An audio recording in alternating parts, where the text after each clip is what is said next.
Welcome back to a dreary day out here today. It's cold, rainy, windy, but we're going to push on. And unfortunately, the topic of what we're talking about today is about as unpleasant as the weather. So for those of you guys who have been following me on my non-meta social media, over the past 2 years, you've seen me post about this case many times. Unfortunately, this case just became very real because the gentleman involved, his name is Dexter Taylor, was convicted last week on several counts, which we'll get into here in just a second.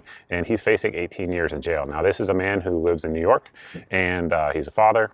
He has zero criminal record prior to this at all in any way, is a tech engineer by trade and just a tinkerer. And what he was charged with essentially was assembling firearms for himself, by himself, the quote-unquote ghost guns, if you will.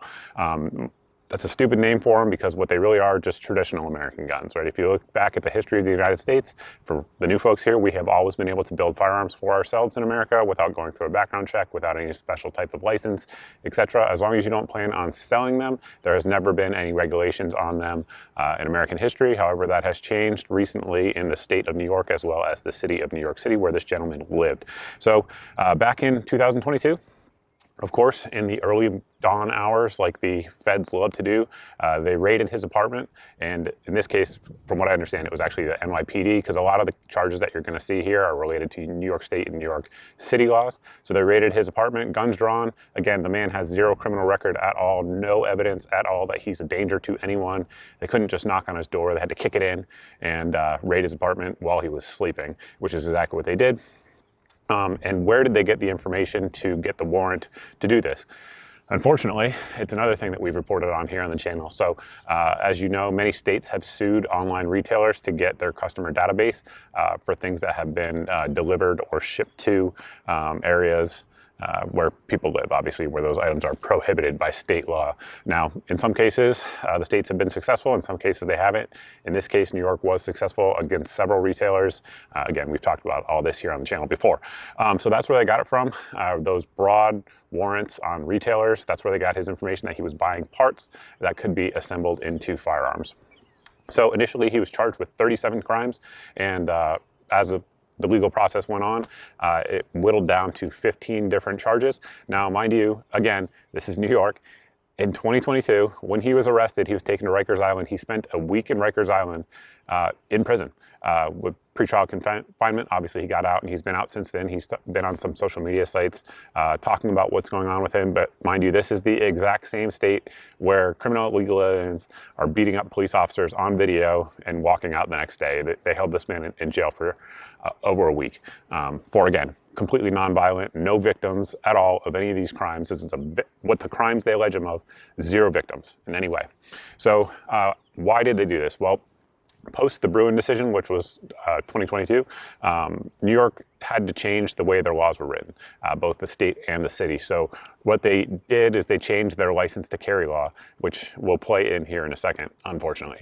And what they said is that in order for someone to get a license to carry a pistol in New York, they had to be of good moral character, which of course is completely antithetical to the Second Amendment as well as the Bruin decision. And during FOIA requests for this man's trial, his attorneys were able to discover that in 2021, obviously they had to go back to prior years. In 2021, only 19% of applicants were approved. In 2022, that went down to 4%. 4% of applicants. So the likelihood that you would get approved for this is virtually zero. Now, this man here, Dexter, he knew that, and he did not apply for a license to carry in New York. So the reason that matters, and it shouldn't, is that when this case went to trial last week, the judge said that the Second Amendment had no place in the court. Yes, you heard that correctly. She said it in front of the jury as well as to the attorneys privately. Why would you say something like that? Well, they said that because he didn't apply for a license to carry in New York, he didn't have standing to challenge the laws based on the Second Amendment. Yes, that makes no sense, but that is what happened. So we're combining a rogue judge with unconstitutional laws and then a New York City jury.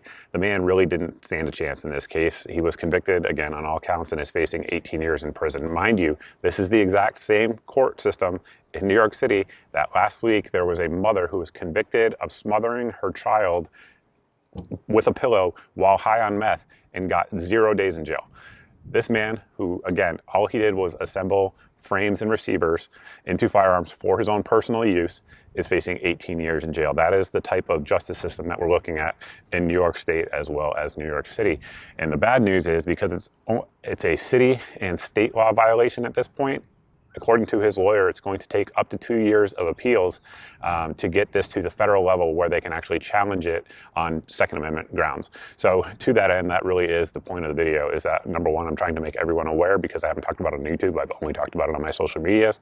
And I want everyone to share this video for two reasons. Number one is just, again, let everyone know what is going on in these atrocities. And then additionally, this man now has set up a Give, Send, Go account for his legal defense, which is going to be very long and very expensive, because again, to even get to the point where this becomes, like a groundbreaking Second Amendment case, which it absolutely could, because of all the factors involved, he's going to have to spend 2 years in prison, awaiting the outcome of the appellate process until he can get in front of a federal judge. And then of course, that federal judge is still going to be in the New York area. So it's going to take a while for this to advance up. And as of right now, the only pro 2A organization that is working with him and his attorneys is the NAGR. So big props to the National Association for Gun Rights for being on this case. Hopefully, again, the increased spotlight on this case will get other pro-gun rights groups to get involved in this case as well, because I think there's a lot of ways that this could be thrown out and could help the civil rights and civil liberties of other Americans that are behind enemy lines, if you will, in several states, not just New York. So that is where we're at, ladies and gentlemen. We have an American citizen who committed crimes that have absolutely zero victims, who is right now, as of when I'm talking to you, as of when you're watching this video, sitting in prison and facing 18 years, very likely. Or hopefully, a few years down the road, best case scenario, this gets thrown out on appeals. So it's a very sad situation that we live in. Definitely let me know what you guys think down below. If you've heard of this, if you haven't heard of this, and what you think about the outcome that this man is looking at, because it is extremely unfortunate. So with that, I guess we're going to end the video there. Again, if you guys want to see updates on this, any other similar news, unfortunately, I make videos like this all the time because we have tyrants committing lawfare against American citizens across the country. And these cases are not that unusual, unfortunately. So make sure you're subscribed. Additionally, if you guys want to see breaking news, things like that, follow me on all my social media accounts, particularly the non-meta ones. That's the place that I can actually post things like this and people actually see them. So that is good. Additionally, if you guys are new and you like this type of content, you hit the subscribe button, or if you've been here a while and you're not seeing 2 to 4 videos a week, make sure you sign up for the email at the website here on your screen. This email goes out once a month and it has all the videos since the previous month's email. So that way there's no big tech giant censoring your eyes from my content. Additionally, we have a daily deals email, 8 of the best deals that we find around the internet on stuff like frames and receivers, as well as the things that go with them, ammo, optics, etc. It goes out every day. And it also has a good meme, which is, I guess, a positive way, a way to put smiles on your face. In the face of what we are facing here in this country going forward. So sign up for that as well if you're interested. And with that, guys, that's all I got for you. Link, of course, to the Give, Send, Go to support this man will be down below in the video description. If you can't support it because times are rough, I certainly understand that. But share this video with other folks and maybe they can support it because it's a good cause. And we need this fight to happen, and we need it to happen as quickly as possible. All right, see you in the next video.